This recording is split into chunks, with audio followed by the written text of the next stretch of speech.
Sementara itu, istri dari Arya Daru Pangayunan, Meta Ayu Puspi Tantri, meminta semua pihak untuk tidak membuat framing negatif dari kasus meninggalnya Arya Daru. Meta Ayu menegaskan jika selama hidup hubungannya dengan Arya Daru berlangsung harmonis.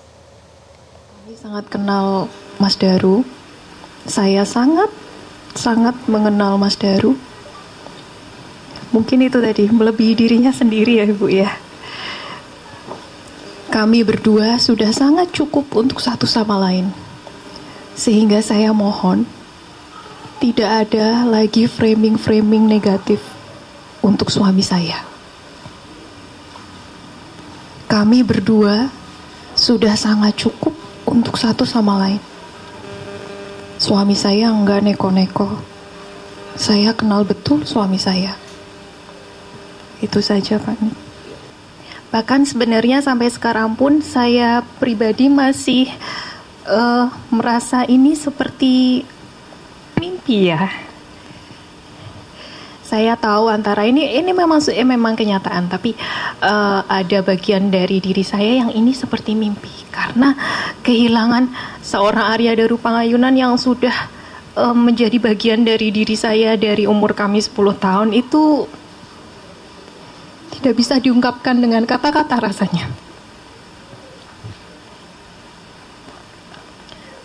Kenangan kami itu bukan hanya saat kami menikah saja dan berpacaran sekitar 2 tahun sebelum menikah. Tapi kenangan kami sudah dimulai dari kami kecil saat SD, kelas 5. Saya jadi murid baru di SD Serayu 2, kemudian Mas Daru ada di situ, kemudian kami bersahabat. Selalu kontak dari SD, main bareng, pagi siang ketemu di sekolah, sore Mas Daru sepedaan, kita kadang sepedaan bareng, kadang cuman lewat aja di rumah. Dan pemirsa, lalu apakah teror yang dialami oleh keluarga Daru ini masih terjadi? Kita akan membahas selengkapnya bersama dengan kuasa hukum Arya Daru, Bapak Nikolai Aprilindo. Selamat pagi Bapak Nikolai. Selamat pagi. Ya, Pak Nikolai, apa saja teror yang masih dialami oleh pihak keluarga dan apa masih terjadi teror lainnya hingga saat ini? Ya, kalau teror ya seperti yang sudah saya sampaikan sebelum-sebelumnya di berbagai media, itu pada tanggal 9 itu mendapat amplop yang berisi styrofoam, bunga kamboja, hati dan bintang, kemudian tanggal 27 Juli makam almarhum diacak-acak. Kemudian kemarin tanggal 16 September itu makam almarhum diletakkan bunga mawar merah dengan bentuk garis yang panjang dari kepala sampai kaki. Dan juga ada beberapa telepon kepada istri, tapi istrinya tidak menggubris, tidak mengangkat telepon tersebut. Telepon dari nomor tidak dikenal. Saya kira itu beberapa hal yang perlu saya sampaikan. Baik, dari pihak keluarga Pak Nikolai sempat mencoba untuk menelusuri tidak dari siapa teror ini datang, seperti ketika ada karangan bunga yang datang atau telepon asing yang datang, sempat menelusuri tidak itu dari mana asalnya atau siapa mereka? Kami berusaha untuk menelusuri tapi belum mendapatkan fakta. Mendapatkan siapa sebenarnya orang yang meneror itu. Tapi ada kecurigaan tersendiri ini mengarah kepada siapa dari keluarga?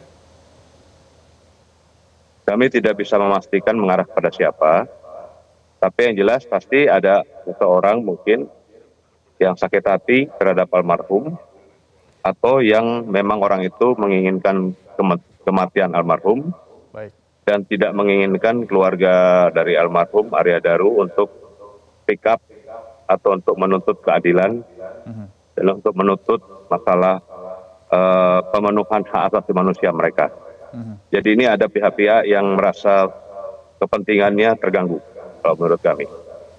Oke, baik. Selain itu apa saja kejanggalan yang menurut dari pihak keluarga masih belum terjawab mungkin dari kasus ini? Yang sampai saat ini adalah kami meminta audiensi dengan Kapolri. Menurut informasi sudah didisposisi ke Kabar Eskrim. Beberapa waktu yang lalu kami sudah ke Kabar Eskrim Namun menurut stafnya, menurut sekretarisnya bahwa beliau sedang dinas di luar. Nah, kami minta dijadwalkan kembali untuk kami dapat bertemu dengan Kabar Eskrim, untuk kami dapat berbicara langsung, beraudiensi, berbicara langsung, dan kami bertukar pikiran, saling sharing data, sharing pendapat di situ, sehingga kita dapat menindaklanjuti pengungkapan kasus ini secara terang benderang, sesuai dengan keinginan berbagai pihak, termasuk keinginan dari keluarga almarhum, istri almarhum dan anak-anak, ayahanda almarhum, mertua almarhum, dan juga keinginan dari Menteri Luar Negeri, Kementerian Luar Negeri, yang pada saat bertemu dengan kami beberapa waktu yang lalu, Menteri Luar Negeri juga berharap kasus ini dapat terungkap secara terang benderang dan ditindaklanjuti serta penyelidikannya dilakukan penyelidikan lanjutan agar terungkap, sehingga dapat menjaga moral dari para staf karyawan Kementerian Luar Negeri dan juga para diplomat Kementerian Luar Negeri. Ini penting. Untuk itu kami minta kepada pihak kepolisian bahwa ini bukan kasus sepele yang dapat menjadi dark case atau dilupakan begitu saja, tetapi ini harus diungkap secara serius, secara terang benderang, karena ini menyangkut kematian seorang diplomat, seorang aparatur negara. Aparatur negara saja begini, apalagi nanti masyarakat biasa.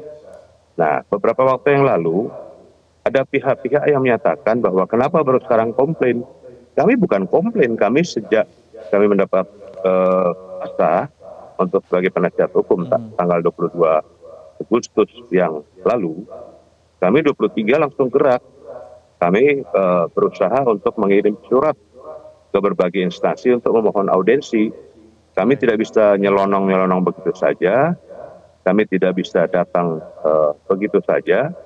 Nah, nanti kalau datang begitu saja, kemudian kami tidak diterima atau alasan Bapak tidak di tempat, atau Bapak dinas luar, dan sebagainya. Nah, akhirnya kan tidak tercapai apa yang diinginkan pihak keluarga dan diinginkan oleh pemerintah sendiri. Ini semua kan demi menjaga kewibawaan pemerintah. Apabila kasus ini dapat terungkap secara terang benderang, dapat diusut tuntas. Ini kan demi kewibawaan pemerintah.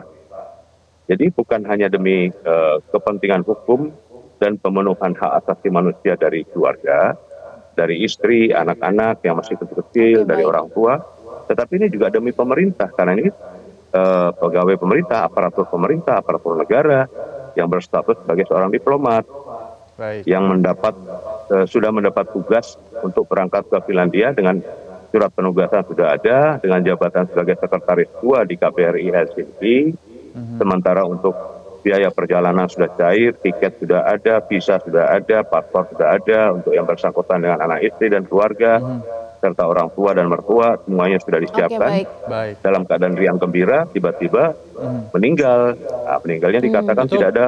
berarti memang kejanggalan demi kejanggalan masih belum terjawab ya Pak Nikolai dari pihak keluarga. Nah, termasuk kejanggalan terkait hilangnya handphone dari Arya Daru. Sampai dengan saat ini apakah sudah menemukan jawaban juga, ditemukan handphone tersebut atau seperti apa Pak Nikolai? Belum ada. Kami belum pernah mendapat informasi apapun dari pihak penyelidik. Bahkan SP2HP, surat pemberitahuan perkembangan hasil penyelidikan pun sampai sekarang keluarga tidak pernah diberitahu.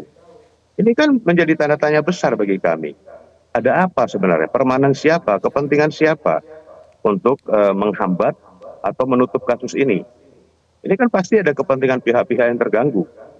Sehingga itu diupayakan agar kasus ini menjadi dark case atau hilang begitu saja kasus ini. Ini yang perlu kita sampaikan ke publik agar publik tahu juga. Sementara pernyataan atau konferensi pers yang dilakukan oleh pihak Polda Metro Jaya pada saat itu sangat prematur. Belum ada penyelidikan secara utuh, komprehensif dan secara detail. Tiba-tiba langsung mengeluarkan statement seperti itu. Tidak melibatkan pihak lain, belum ditemukan tindak pidana. Ini kan sangat prematur dan sangat janggal bagi kami. Saya kira itu, Mas. Iya, terakhir Pak, mungkin harapannya apa nih Pak ke depannya? Ya, harapannya agar kasus ini dapat diungkap secara terang benderang. Dan kami minta ditarik langsung oleh Mabes Polri, bukan lagi ditangani oleh pihak Polda Metro Jaya. Karena beberapa hari yang lalu kami mendapat informasi sudah terbitnya PR dari Kapolri tentang pemindahan dari di Reskrimpum dan beberapa penyelidik yang ada waktu itu dipindahkan ke Mabes Polri dengan promosi jabatan bahkan naik pangkat. Nah, beliau naik pangkat mendapat promosi jabatan, tapi kasus ini masih gelap, masih belum terang benderang, belum tuntas. Oleh karena itu kami minta supaya Mabes Polri menarik ini, Barisnya Mabes Polri menarik kasus ini, gitu, supaya jangan kasus ini menjadi dark case. Sekali lagi seperti saya sampaikan, gitu Mbak. Jadi semoga tidak menjadi dark case dan semoga kedepannya juga audiensi-audiensi yang sudah diajukan keluarga ini bisa mendapatkan jawabannya. Terima kasih Kuasa Hukum Arya Daru, Pak Nikolai Aprilindo sudah bergabung bersama kami dalam Selamat Pagi Indonesia. Nanti kita akan, kalau ada kesempatan kita akan bahas lagi Pak. Terima kasih dan juga selamat pagi.